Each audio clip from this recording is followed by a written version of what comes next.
Hindi class में आपका स्वागत है। आपका चल रहा है श्रद्धा मनु। श्रद्धा मनु का आगे के पद्यांश आप देखेंगे, ध्यान से सुनेंगे।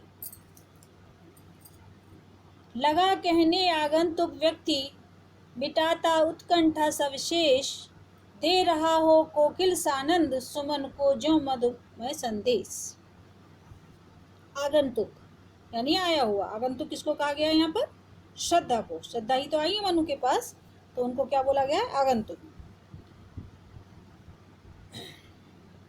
सानंद माने आनंद के साथ, सुमन यानी फूल, मधुमय संदेश यानी मधुर संदेश। यहाँ श्रद्धा के पूछने पर मनु उसे अपना परिचय देते हैं, जिससे जीवन के प्रति उनका निराश होना स्पष्ट होता है। अपने परिचय के बाद मनु श्रद्धा से उसके विषय में पूछते हैं कि वह कौन है। प्रस्तुत काव्य पंक्तियों में श्रद्धा मनु के प्रश्नों के उत्तर देती हुई अपना परिचय दे रही है। जब श्रद्धा उससे वो मनु उनसे पूछ रहे हैं कि तुम कौन हो, तो श्रद्धा उनके सवाल का जवाब देती हुई कहती है। क्या कह रही है?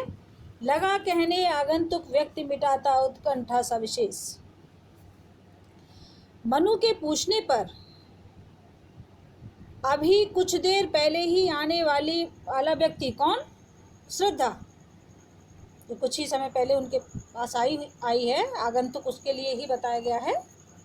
तो मनु के पूछने पर अभी कुछ देर पहले ही आने वाला व्यक्ति, जिसका नाम श्रद्धा है, ने अपने विषय में सब कुछ जानने के लिए विशेष रूप से उत्कंठित मनु की जिज्ञासा शांत करने के लिए अपना परिचय देना प्रारंभ किया। किसने? श्रद्धा ने। किसको परिचय दे रही है? मनु को। दे रहा हो कोकिल सानंद, सुमन को ज्यों मधुमय संदेश। तो वो जो अपना परिचय दे रही है श्रद्धा मनु को, तो वो कैसी लग रही है, कैसी प्रतीत हो रही है? क्या कल्पना की है कवि ने? उसकी मधुर वाणी मनु को ऐसी लग रही थी, कैसी? मानो कोयल आनंद में भरकर फूलों को मधुमय बसंत के आने का संदेश दे रही हो। श्रद्धा की आवाज कैसे लग रही थी? कोयल के समान, जैसे वो मधुर बसंत के आने का संदेश दे रही हो। मनु के पूछने पर अभी कुछ देर पहले ही आया व्यक्ति यानी श्रद्धा ने अपने विषय में सब कुछ जानने के लिए विशेष रूप से उत्कंठित मनु की जिज्ञासा को शांत करते हुए अपना परिचय देना प्रारंभ किया। उसकी मधुर वाणी मनु को ऐसी लग रही थी, मानो कोयल आनंद में भरकर फूलों को मधुमय बसंत के आने का संदेश दे रही हो। भरा था मन में नव उत्साह, सीख लूं ललित कला का ज्ञान, इधर रह गंधर्वों के देश, पिता की हूँ प्यारी संतान। क्या बताया श्रद्धा ने मनु को कि मैं कौन हूँ? भरा था मन में नव उत्साह। ऐसी मधुर वाणी में श्रद्धा कहती है, क्या कहती है श्रद्धा? कि मेरा युवा मन, भरा था मन में नव उत्साह, मेरा युवा मन नवीन उत्साह से भरा हुआ है। मेरा युवा मन नवीन उत्साह से भरा हुआ है, जिससे मेरे मन में ललित कलाओं का ज्ञान सीखने की उत्कंठा जागी है। सीख लूं ललित कला का ज्ञान। ये ललित कला क्या होती है बच्चों? संगीत से संबंधित, नाचना, गाना, ना बजाना, ये सब ललित कलाओं में आता है। तो मेरा युवा मन नवीन उत्साह से भरा हुआ है, जिससे मेरे मन में ललित कलाओं का ज्ञान सीखने की उत्कंठा जागी है। इधर रह गंधर्वों के देश, पिता की हूँ प्यारी संतान। इसलिए मैं उन ललित कलाओं को सीखने के लिए गंधर्वों के देश में निवास करती हूँ, यानी गंधर्वों के देश में रहती हूँ, और मैं अपनी पिता की एकमात्र अकेली संतान हूँ। दृष्टि जब जाती हिमगिर और, प्रश्न करता मन अधिक अधीर, धरा की यह सिकुड़न भयभीत, आह कैसी है क्या है पीर। पीर यानी पीड़ा।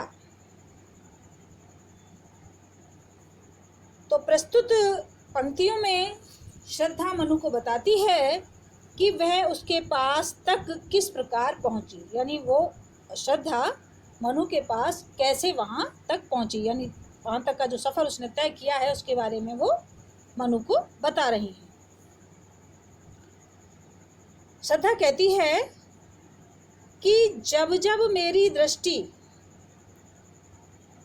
उस हिमालय पर पड़ती है, दृष्टि जब जाती हिमगिर और, हिमगिर यानी वही पर्वत पर, हिमालय पर्वत पर, प्रश्न करता मन अधिक अधीर, तब तब उसके संदर्भ में विस्तार से यानी और अधिक जानने के लिए मेरे मन में अनेक प्रश्न उठकर मुझे बेचैन कर देते हैं, अधीर कर देते हैं। अधीर यानी बेचैन।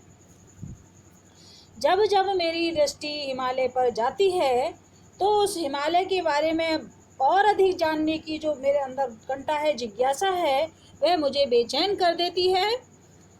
धरा की यह सिकुड़न भयभीत, आह कैसी है क्या है पीर।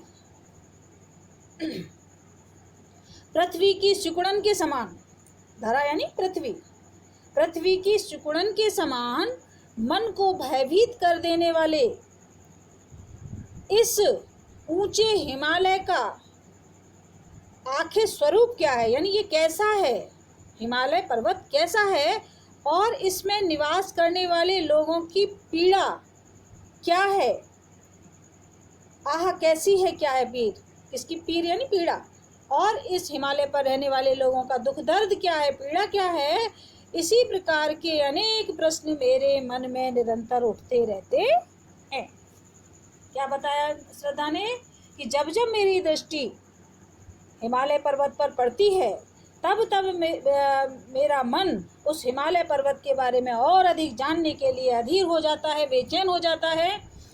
और धरा की यह सिकुड़न भयभीत, यानी पृथ्वी की सिकुड़न के समान मन को भयभीत कर देने वाले इस ऊंचे हिमालय का आखिर स्वरूप क्या है, यानी ये कैसा है, और इसमें निवास करने वाले लोगों की पीड़ा क्या है, यह सब जानने के लिए मेरा मन बेचैन होता है। बढ़ा मन और चले ये पैर, शैलमालाओं का श्रृंगार, आंख की भूख मिटी ये देख, आह कितना सुंदर संभार। शैलमालाओं यानी पर्वतमालाओं, संभार यानी संपत्ति।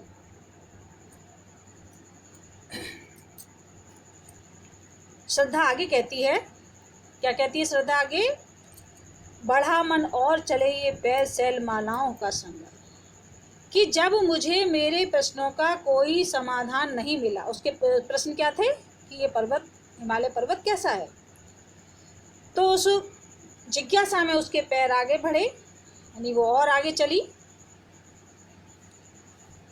तब मेरे मन ने निश्चय किया कि क्यों ना इस हिमालय क्षेत्र में घूमकर इसके विषय में जाना जाए।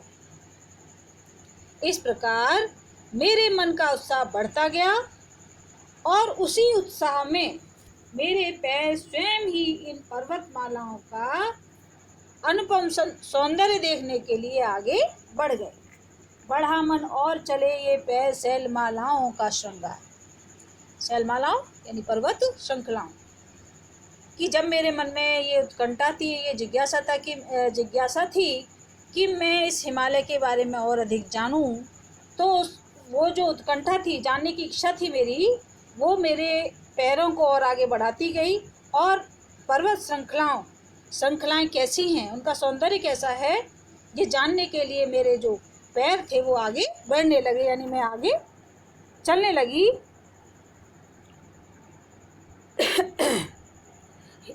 तो क्या हुआ, आंख की भूख मिटी है देख, आह कितना सुंदर संभार। हिमालय में घूमते घूमते, जब मैंने हिमालय को देखा, इधर उधर घूमी, तो हिमालय में घूमते घूमते मैंने इसके अनुपम सौंदर्य का पान किया, यानी मैंने इसके अनुपम सौंदर्य को जी भर के देखा। जिससे इसके सौंदर्य दर्शन की मेरी आँखों की भूख मिट गई। इसको सुंदरता को देखने की जो मेरे अंदर भूख थी, जो जिज्ञासा थी, वो शांत हो गई। किसको देखकर? हिमालय पर्वत को देखकर। अर्थात कहने का तात्पर्य क्या है कि हिमालय के सौंदर्य को देखने की मेरी जो उत्कंठा थी वो शांत हो गई। कितनी अद्भुत है इस हिमालय का सौंदर्य और संपन्नता। संभार यानी संपन्नता, सुंदर यानी सौंदर्य और संभार यानी संपन्नता। वास्तव में यह सौंदर्य ही पूर्णता का श्रेष्ठ प्रतिमान है। आँख की भूख मिटी है देख। जब मैंने उस हिमालय पर्वत के सौंदर्य को देखा तो मेरे मन में जो जिज्ञासा थी वो शांत हो गई है। मेरे आँख की जो भूख थी वो मिट गई, शांत हो गई। आह, कितना सुंदर संभार। वो जो हिमालय पर्वत इतना सुंदर था और संपन्न था।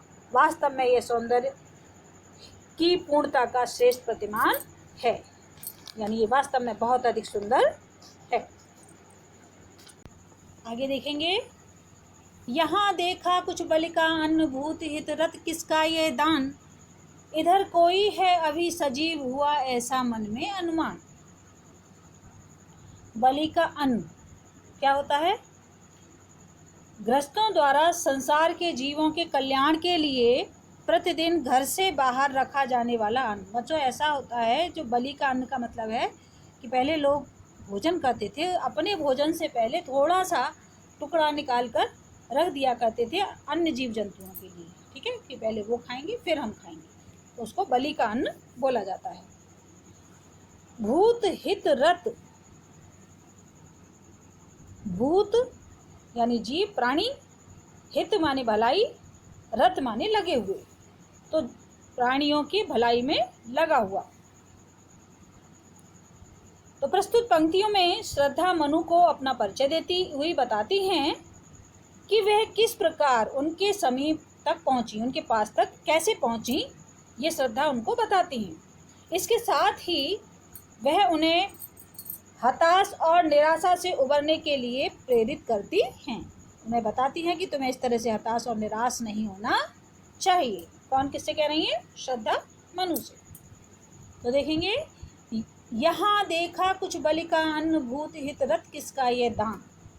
श्रद्धा कहती है कि मैं हिमालय की शोभा देखते देखते, अभी तक आपने पढ़ा कि जो श्रद्धा हैं उन्हें ये उत्कंठा थी मन में कि हिमालय पर्वत कैसा है, तो ये जानने के लिए वो हिमालय पर्वत पर घूम रही हैं शैलमाला को देखती हुई, और वहीं उनकी मुलाकात किससे हो जाती है? मनु से। तो श्रद्धा क्या कह रही है? श्रद्धा कहती है कि मैं हिमालय की शोभा देखते देखते जब यहाँ तक पहुँची, तब मैंने यहाँ संसार के सभी प्राणियों के भरण पोषण के लिए गृहस्थों द्वारा प्रतिदिन भोजन में से निकाले जाने वाले अन्न के अंश को बिखरा हुआ देखा। यानी जो लोग, जो गृहस्थी लोग जो हैं, अपने खाना खाने से पहले जो अन्न थोड़ा सा निकालते हैं, उन्होंने वहाँ पर वो बिखरा हुआ देखा। क्या? वो अन्न जो निकाला जाता है। जब उन्होंने वो अन्न देखा तो उनके मन में आभास हुआ कि यहाँ जरूर कोई व्यक्ति है। ठीक है, तो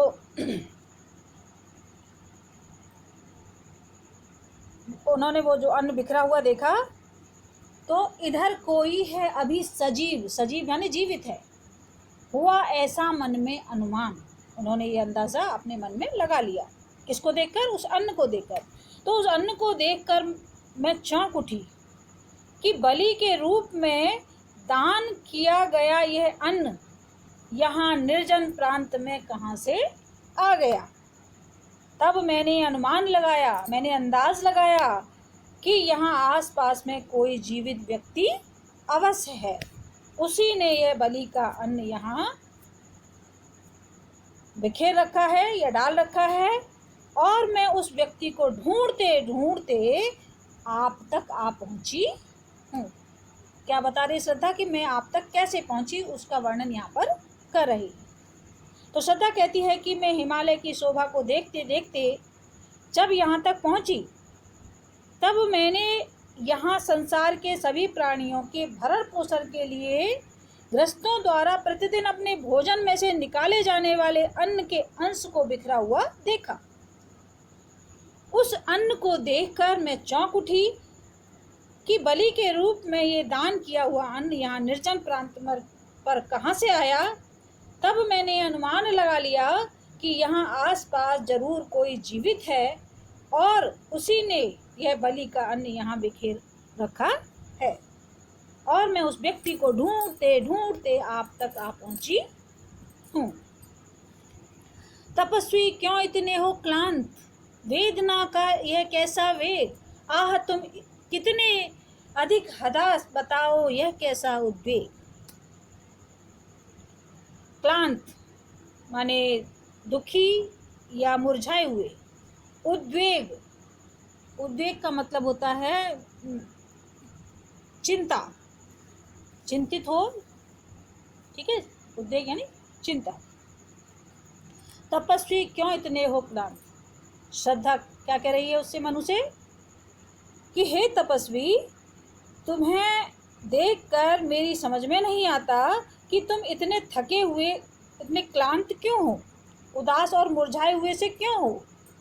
हे तपस्वी, मेरी समझ में नहीं आता कि तुम इतने थके हुए, इतने उदास और मुरझाए हुए से क्यों हो। वेदना का यह कैसा वेग, तुम्हारे मन में यह वेदना क्यों इतनी तीव्रता से उमड़ रही है। तुम्हारे अंदर ये जो दुख है, परेशानी है, पीड़ा है, वो क्यों इतनी अधिक भर गई है। आह तुम कितने अधिक हताश, बताओ यह कैसा उद्वेग। अरे तुम जीवन से इतने निराश क्यों हो चुके हो, जबकि तुम सब प्रकार से सक्षम एक दृढ़ पुरुष हो। जबकि तुम हर प्रकार से सक्षम हो, फिर तुम इतने हताश, इतने निराश क्यों हो चुके हो। आप मुझे समझाएं कि आपका मन क्षोभ से क्यों भर गया है, चिंता से क्यों भर गया है, उद्वेग से क्यों भर गया है। क्या कह रही है श्रद्धा, कि तुम हर तरह से समर्थ हो, सक्षम हो, फिर तुम इतने हताश, इतने निराश क्यों हो चुके हो, जबकि तुम पूरी तरह से सक्षम हो। आप मुझे बताओ कि आपका मन उद्वेग से, चिंता से या क्षोभ से क्यों भर गया है। दुख की पिछली रजनी बीच विकसता दुख का नवल प्रभात, एक पर्दा व यह झीना नील छिपाए हैं जिसमें सुख का। दुख की पिछली रजनी बीच, रजनी माने होती है बच्चों रात, नवल यानी नया, प्रभात यानी सवेरा, सुख गाथ यानी सुख का पर्दा। तो यहाँ श्रद्धा मनु के हताश मन को प्रेरणा देती है। ये जो निराश हो चुके हैं मनु, उनमें उत्साह भर देना चाहती है, उसमें जागरूकता भर देना चाहती है, उनको प्रेरणा देती है। क्या कहती है, क्या समझा रही है उन्हें। दुख की पिछली रजनी बीच विकसता सुख का नवल प्रभात। श्रद्धा मनु को सांत्वना देते हुए और उन्हें प्रेरित करते हुए कहती है कि दुख की पिछली काली रात के बीच ही सुख का नया सवेरा विकसित होता है। दुख की पिछली काली रात के बीच ही सुख का नया सवेरा विकसित होता है। एक पर्दा यह झीना नील छिपाए हैं जिसमें सुख गाथ। बीती हुई रात के झीने नीले धुंधल के समान बीते हुए दुख की जो अनुभूति है, दुख का जो एहसास है, वह सुख के बीच पर्दा बना हुआ है। वह सुखमय अरुण के यानी सूर्य के प्रकट होने का ही पूर्व संकेत है। फिर से देखें, दुख की पिछली रजनी बीच विकसता सुख का नवल प्रभात। श्रद्धा मनु को सांत्वना देते हुए कहती है कि दुख की पिछली काली रात के बीच ही सुख का नया सवेरा विकसित होता है। एक पर्दा व झीना नील छिपाई है जिसमें सुख का। बीती हुई रात के झीने नीले धुंधले के समान बीते हुए दुख की अनुभूति सुख के बीच पर्दा बनी हुई है। कहने का मतलब ये है बच्चों कि एक सुख और दुख के बीच में एक झीना सा धुंधला सा एक पर्दा है। जब वो छट जाएगा, यानी जब वो हट जाएगा तो क्या होगा, फिर से तुम्हें सुख का अनुभव होगा, सुख के दिन आएंगे। वह सुख में अरुण के प्रकट होने का पूर्व संकेत है। यानी पहले क्या है, वो झीना जो पर्दा जब हट जाएगा तो फिर से तुम्हारे जीवन में सुख ही सुख प्राप्त होगा। जिसे तुम समझे हो अभिशाप, जिसे तुम समझे हो अभिशाप, जगत की ज्वालाओं का मूल, ईश का वह रहस्य वरदान, कभी मत जाओ इसको भूल। तो क्या कह रही श्रद्धा बात मनु से और अधिक क्या कहना चाहती है कि जिस दुख को, जिस परेशानी को तुम श्राप समझ बैठे, अभिशाप यानी श्राप, जिस दुख को तुम श्राप समझ बैठे हो और यह समझते हो कि वह संसार की पीड़ा का कारण है, जगत की ज्वालाओं का मूल, ज्वाला से मतलब है यहाँ बच्चों पीड़ा, दुख, मूल माने जड़ या कारण। जिस दुख को तुम श्राप समझते हो और यह समझते हो कि वह संसार की पीड़ा का कारण है, इसका वह रहस्य वरदान, कभी मत जाओ इसको भूल। वह ईश्वर का रहस्यमय वरदान है, क्योंकि यही पीड़ा मनुष्य को सुख प्राप्ति के लिए प्रेरित करती है। इसे तुम कभी मत भूलना। कैसे उसको प्रेरित करती है मनु को श्रद्धा, कि जिसे तुम, जिस दुख को, जिस परेशानी को तुम श्राप समझ बैठे हो, अभिशाप समझ बैठे हो, वह तो संसार की पीड़ा का एक कारण है और उसे तुम ईश्वर का रहस्यमय वरदान समझ बैठे हो। वह ईश्वर का रहस्यमय वरदान है, क्योंकि यही पीड़ा मनुष्य को सुख प्राप्ति के लिए प्रेरित करती है। इसे तुम कभी मत भूलना। आज इतना ही बच्चों। तो बच्चों इसमें जो पैराग्राफ मैंने अभी पढ़ाया, तो इसमें दुख की सुख प्राप्ति की प्रेरणा बताते हुए उसकी प्राकृतिक परिवर्तन में भावनात्मक तुलना की है। इसमें भाषा संस्कृत खड़ी बोली का प्रयोग किया गया है श्रद्धा मनु में। अलंकार इनमें उत्प्रेक्षा, रूपक और उपमा का भी प्रयोग किया गया है। इन अलंकारों को आप स्वयं पहचान सकते हो, क्योंकि मैं आपको पढ़ा चुकी हूँ। उत्प्रेक्षा जनु मनु जानो मानो, जहाँ लगता है वहाँ उत्प्रेक्षा होता है, जहाँ कोई भेद ही नहीं रह जाता वहाँ रूपक होता है, और जिसकी समता या समानता की जाती है वहाँ उपमा होता है। रस इसमें शांत है, शब्द शक्ति इसमें लक्षण है, गुण इसमें प्रसाद है, और छंद इसमें 16 मात्राओं वाला श्रृंगार छंद है। इसमें श्रद्धा मनु में जो आप पढ़ रहे हैं। चलिए धन्यवाद।